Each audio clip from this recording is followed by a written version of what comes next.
பிதா சுதன் பரிசுத்த ஆவியின் பேராலே ஆமென். ஆண்டவர் உங்களோடு இருப்பாராக, உம் ஆன்மாவோடும் இருப்பாராக. தூபித்து புத்தகத்தில் இருந்து வாசகம், அதிகாரம் 4, இறை வார்த்தை 21. மகனே, நாம் ஏழையாகிவிட்டோம் என அஞ்சாதே. நீ கடவுளுக்கு அஞ்சி பாவத்தை எல்லாம் தவிர்த்து உன் கடவுளாகிய ஆண்டவர் திருமுன் நல்லது செய்தால் நீ பெரும் செல்வனாவாய். ஆண்டவர் வழங்கும் அருள்வாக்கு. இறைவா, உமக்கு நன்றி. கிறிஸ்துவுக்குள் பிரியமான அன்பு சகோதர சகோதரிகளே, இந்த நாளில் ஆண்டவர் உங்களை பார்த்து சொல்லுகின்றார், நீ பெரும் செல்வனாவாய் என்று வாக்கு கொடுக்கின்றார். பாருங்கள், இந்த அதிகாலையிலே ஒரு அருமையான ஒரு வார்த்தையை ஆண்டவர் கொடுக்கின்றார். ஆண்டவருடைய வார்த்தைகளை நாம் கேட்கக்கூடிய வேளையிலே நமக்குள் ஒரு புத்துணர்ச்சி வருகின்றது, நமக்குள் ஒரு மகிழ்ச்சி வருகின்றது, ஒரு சந்தோஷம் வருகின்றது. ஏனென்றால் இந்த உலகத்தில் நமக்கு ஆறுதல் தரக்கூடிய வார்த்தைகள் இந்த திருவிவிலியத்தில் தான் இருக்கின்றது. ஏனென்றால் பரிசுத்த ஆவியானவருடைய துணையினால் எழுதப்பட்ட இந்த வார்த்தைகள் எல்லாம் மெய்யானது, உண்மையானது. இது இன்னும் நடந்து கொண்டு இருக்கக்கூடிய நிகழ்ச்சிகள் எல்லாம் இந்த திருவிவிலியத்தில் எழுதி வைக்கப்பட்டு இருக்கின்றது. இன்னும் வரக்கூடிய நாட்களில் என்னென்ன காரியங்கள் நடக்கும் என்பதையும் பரிசுத்த ஆவியானவருடைய உதவினால் எழுதியிருக்கிறார்கள். ஆம் அன்பார்ந்தவர்களே, இறை வார்த்தைகள் உயிருள்ளது. அது எப்பொழுதும் நமக்கு மகிழ்ச்சியையும் சந்தோஷத்தையும் நமக்குள் ஒரு புத்துணர்ச்சியையும் ஆறுதலையும் தருகின்றது. அதே ஆண்டவர் இந்த நாளில் உங்களை பார்த்து சொல்லுகின்றார், நீ பெரும் செல்வனாவாய். நான் பெரும் செல்வன் ஆவதற்கு என்ன செய்ய வேண்டும்? 2 வகையான ஆசீர்வாதங்கள் இருக்கின்றன. ஒன்று இந்த உலகபூர்வமான ஆசீர்வாதம், இன்னொன்று விண்ணக ஆசீர்வாதம். இதை நீங்கள் அறிந்து கொள்ள வேண்டும். நீங்கள் இதை புரிந்து கொள்ளக்கூடிய வேளையில்தான் இரட்டிப்பான ஆசீர்வாதங்களை நீங்கள் பெற முடியும். இரட்டிப்பான ஆசீர்வாதம் என்றால் அது இந்த உலகபூர்வமான காரியமான ஆசீர்வாதம் மட்டுமல்ல, இந்த உலகத்தில் நாம் வாழ்ந்திருக்க வேண்டும், அதே போல் விண்ணகத்திலும் நாம் வாழ்ந்திருக்க வேண்டும். அதைத்தான் ஆண்டவர் இரட்டிப்பான ஆசீர்வாதம், நீ மிகவும் செல்வனாவாய் என்று இந்த நாளில் உங்களை பார்த்து சொல்லுகின்றார். பாருங்கள், எவ்வளவு ஒரு சந்தோஷமான ஒரு காரியம். ஆண்டவராகிய கடவுள் நம்மோடு பேசக்கூடிய வேளையிலே அவர் இந்த வார்த்தையை கொடுக்கின்றார். அந்த உற்சாகத்தின் ஆவியானவர் நம்மோடு கூட இருந்து செயலாற்றக்கூடிய வேளையில்தான் இந்த உண்மைகளை நாம் உணர்ந்து கொள்ள வேண்டும். அதற்கு நாம் என்ன செய்ய வேண்டும் என்பதையும் ஆண்டவர் நமக்கு கொடுத்திருக்கின்றார். சில நேரங்களில் நீங்கள் உங்களுடைய வாழ்க்கையில் நினைக்கலாம், நான் ஏழையாகிவிட்டேனே, என்னுடைய உறவினர்கள் என்னை ஏமாற்றி என்னுடைய சொத்துக்கள், பொருள்கள் எல்லாவற்றையும் எடுத்து விட்டார்களே, நான் ஒரு கைவிடப்பட்டவனை போல், ஒரு கைவிடப்பட்டவளை போல் நான் தெருவில் இருக்கக்கூடிய ஒரு சூழ்நிலையை நான் பார்க்க முடிகின்றதே. என்னை பற்றி எல்லோரும் ஏளனம் செய்கிறார்களே, என்னை பற்றி எல்லோரும் எள்ளி நகையாடுகிறார்களே, எனவே நான் என்ன செய்ய முடியும்? நான் தற்கொலை செய்ய வேண்டும் என்கின்ற எண்ணத்தோடு நீங்கள் இருக்கலாம். ஆண்டவர் இந்த நாளில் உங்களை சந்திக்கின்றார். அன்பார்ந்தவர்களே, உங்களுக்கு தேவை ஆழமான விசுவாசம். அந்த ஆழமான விசுவாசம் உங்களுக்குள் இருக்குமே என்றால் உங்களை யாரும் ஏமாற்ற முடியாது, உங்களை யாரும் அசைக்க முடியாது. அதைதான் ஆண்டவர் இந்த நேரத்தில் உங்களை பார்த்து சொல்லுகின்றார், என் மகனே, என் மகனே, நீ பெரும் செல்வனாவாய். அதற்கு நான் உன்னோடு கூட இருந்து செயலாற்றுவேன் என்று வாக்கு கொடுக்கின்றார். ஆம் அன்பார்ந்தவர்களே, இரண்டாவது நீங்கள் அதற்கு என்ன செய்ய வேண்டும் என்றால், கடவுள் மீது பயம் கொண்டு நீங்கள் வாழ வேண்டும். கடவுளுக்கு அஞ்சி நீங்கள் வாழக்கூடிய வேளையிலே ஆண்டவர் உங்களோடு நடப்பதையும் உங்களுக்கு தேவையான எல்லாவற்றையும் செய்து முடிப்பதையும் நீங்கள் உங்களுடைய கண்களினால் பார்க்க முடியும்.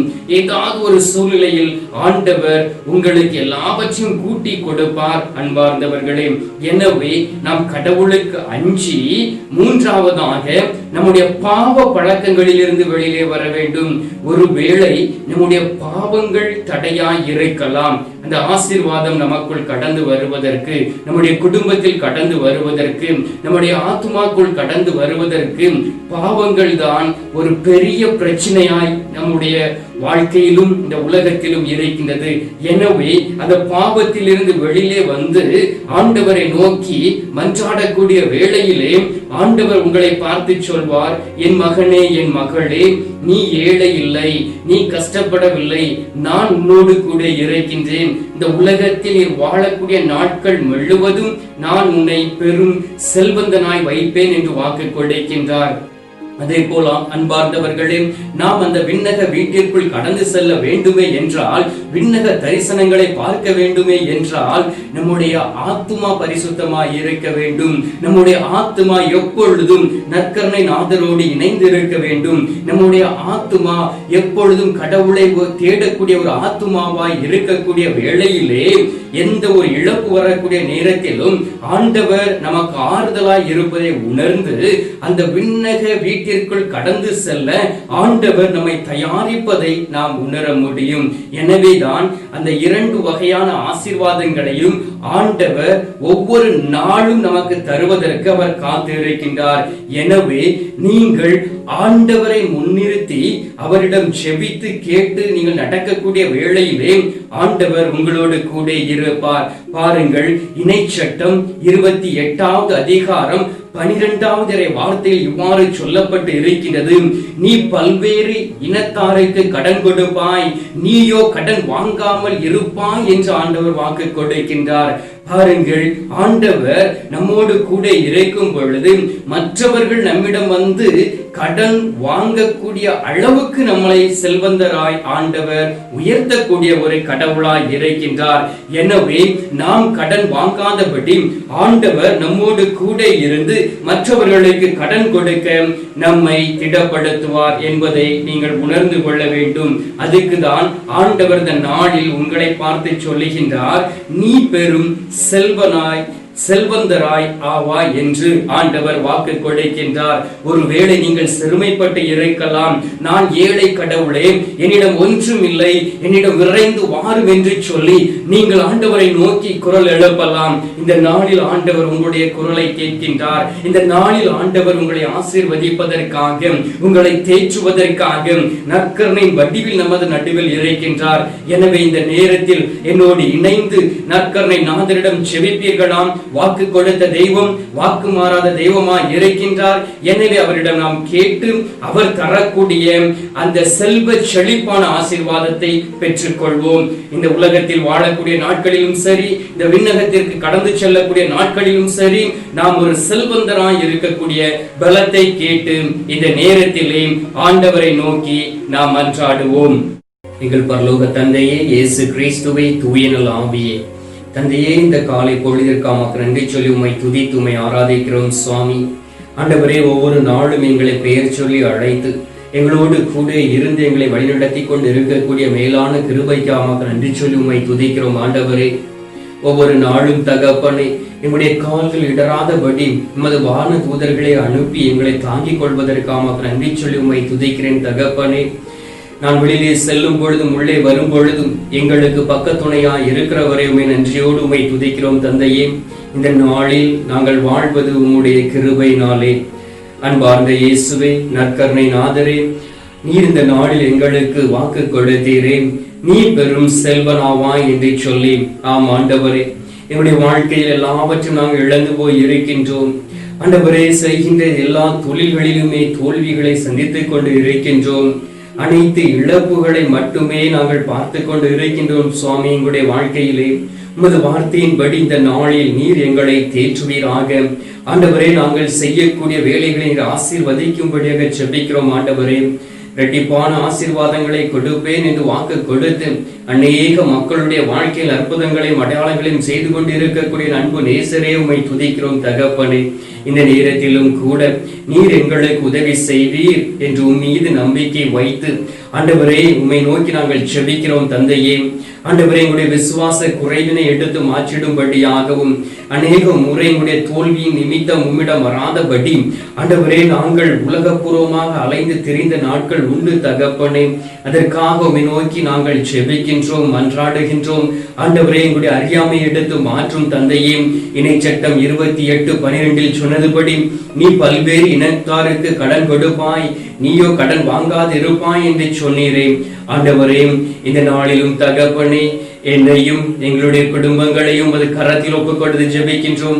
யார் யாரெல்லாம் காணொளியின் வழியாக உமது திருமுகத்தை தரிசித்துக் கொண்டு இருக்கிறார்களோ அவர்கள் ஒவ்வொருவரையும் நீர் ஆசீர்வதிப்பீராக, அவர்கள் ஒவ்வொருவரையும் நீர் பலப்படுத்துவீராக, அவர்கள் ஒவ்வொருவரையும் ஆண்டவரே பெரும் செல்வராய் இந்த உலகத்திலும் விண்ணக வாழ்க்கையிலும் நீர் அவர்களை உருமாற்றும்படியாக ஜெபிக்கிறேன். ஆண்டவரே இழந்து போன ஆசீர்வாதங்களை கொடுப்பீராக, குடும்பங்களில் இருக்கக்கூடிய தடைகளை எடுத்து மாற்றுவீராக. ஆண்டவரே குழந்தை பாக்கியம் இல்லாதவர்களுக்கு குழந்தை பாக்கியத்தை கொடுப்பீராக. ஆண்டவரே படிப்பில் அக்கறை இல்லாமல் இருக்கக்கூடிய பிள்ளைகளுக்கு அறிவாற்றலின் ஞானத்தையும் கொடுப்பீராக. ஆண்டவரே நோயினால் பாதிக்கப்பட்டு இருக்கக்கூடிய பிள்ளைகளை தொட்டு நீர் குணமாக்கி நோயிலிருந்து விடுதலை கொடுக்கும்படியாக உம்மை நோக்கி ஜெபிக்கிறோம் சுவாமி. ஆண்டவரே நீரே எல்லாம் வல்லவராய் இருக்கின்றீர். இந்த உலகத்தில் எல்லா காரியங்களையும் செய்து கொண்டிருக்கக்கூடிய தெய்வம் நீர் அல்லவா? ஆண்டவரே உமக்கு தெரியாமல் இந்த உலகத்தில் எந்த ஒரு அணுவும் அசையாது சுவாமி. இந்த நாளிலும் தகப்பனே எங்களுடைய உள்ளத்தின் ஆழத்தை நீர் ஆய்ந்து அறிந்து பாரும். ஏதாவது வழியில் தவறான வழியில் நாங்கள் கடந்து சென்றிருக்கிறோமா என்பதை ஆய்ந்து அறிந்து ஆண்டவரே நீர் எங்களுக்கு கற்றுக் கொடுத்து மீண்டுமாய் இந்த பாவங்களில் விழுந்து விடாதபடி எங்களை தாங்கிக் கொள்வீராக. தகப்பனே வயதில் முதிர்ந்தவர்களை உம்மிடம் ஒப்புக் கொடுத்து ஜெபிக்கின்றோம். சில நேரங்களில் அவர்களுக்கு கீழ்ப்படியாமல் நாங்கள் இருந்திருக்கின்றோம், பெற்றோர்களுக்கு கீழ்ப்படியாமல் இருந்திருக்கின்றோம். ஆண்டவரை வேலை செய்கின்ற அதிகாரிகளுக்கு கீழ்ப்படியாமல் இருந்திருக்கின்றோம். இந்த நாளிலும் தகப்பனே உமது பரிசுத்த ரத்தம் ஊற்றப்படுவதாக, தூய ஆவியினால் நிரப்பி யார் யாரெல்லாம் இந்த காணொலியின் வழியாக உமது முகத்தை பார்த்து ஜெபித்துக் கொண்டிருக்கிறார்களோ அவர்கள் ஒவ்வொருவரும் நீர் திடப்படுத்தும். ஆண்டவரே சங்கீதம் 118:22 சொன்னதுபடி கட்டுவோரால் புறக்கணிக்கப்பட்ட கல்லை கட்டடத்தின் மூளைகள் ஆயிற்று என்று சொன்னீரே. ஆண்டவரே இந்த நாளிலும் தகப்பனே நான் புறக்கணிக்கப்பட்டு இருக்கக்கூடிய நிலைமை நாங்கள் உணர்கிறோம் சுவாமி. ஆண்டவரே யார் யாரெல்லாம் புறக்கணிக்கப்பட்டு இருக்கிறார்களோ அவர்கள் ஒவ்வொருவரையும் நீர் ஒரு மூலக்கல்லாய் மாற்றப் போவதற்காக உமக்கு நன்றி. நீர் அவர்களை பெரும் செல்வந்தராய் மாற்றப் போவதற்காக உமக்கு நன்றி. ஆண்டவரே இந்த நேரத்தில் எங்களுடைய ஜபங்களை கேட்டு நீர் பதில் தந்திருப்பதற்காக நன்றியோடு உம்மை துதிக்கின்றோம். மீட்பரும் இரட்சகருமான இயேசுவின் திருக்கரத்தில் ஒப்புக் கொடுத்து எங்கள் தாய் கன்னிமரியாள் வழியாக ஜெபிக்கின்றோம் எங்கள் நல்ல தந்தையே, ஆமென். பரலோகத்தில் இருக்கிற எங்கள் பிதாவே, உம்முடைய நாமம் அர்ச்சிக்கப்படுவதாக, உம்முடைய ராஜ்யம் வருக, உம்முடைய சித்தம் பரலோகத்தில் செய்யப்படுவது போல பூலோகத்திலும் செய்யப்படுவதாக. எங்கள் அனுதின உணவை எங்களுக்கு அளித்தருளும். எங்களுக்கு தீமை செய்தவர்களை நாங்கள் பொறுப்பது போல எங்கள் பாவங்களை பொறுத்தருளும். எங்களை சோதனையில் விடாதையும் தீமையிலிருந்து ரட்சித்தருளும். அருள் நிறைந்த மரியே வாழ்க, கர்த்தர் உடனே பெண்களுக்குள் ஆசீர்வதிக்கப்பட்டவள் நீரே. உம்முடைய திருவயிற்றின் கனியாகிய இயேசுவும் ஆசீர்வதிக்கப்பட்டவரே. அஜிஷ்ட மரியே சர்வேஸ்வருடைய மாதாவே, பாவிகளா இருக்கிற எங்களுக்காக இப்பொழுதும் எங்கள் மரண நேரத்திலும் வேண்டிக் கொள்ளும். ஆமீன். பிதாவுக்கும் சுதனுக்கும் பரிசுத்த ஆவிக்கும் மகிமை உண்டாவதாக. ஆதியில் இருந்தது போல இப்பொழுதும் எப்பொழுதும் என்றென்றும் இருப்பதாக. ஆமீன். அன்பார்ந்தவர்களே, ஆண்டவர் இந்த நாளில் நமது ஜெபத்தை கேட்டிருக்கின்றார். அவர் உண்மையிலும் உண்மையுமாக உங்களை உயர்த்த போகின்றார். எனவே அவர் தரக்கூடிய இந்த விண்ணகத்தின் ஆசீர்வாதத்தை பெற்றுக் கொள்வோம்.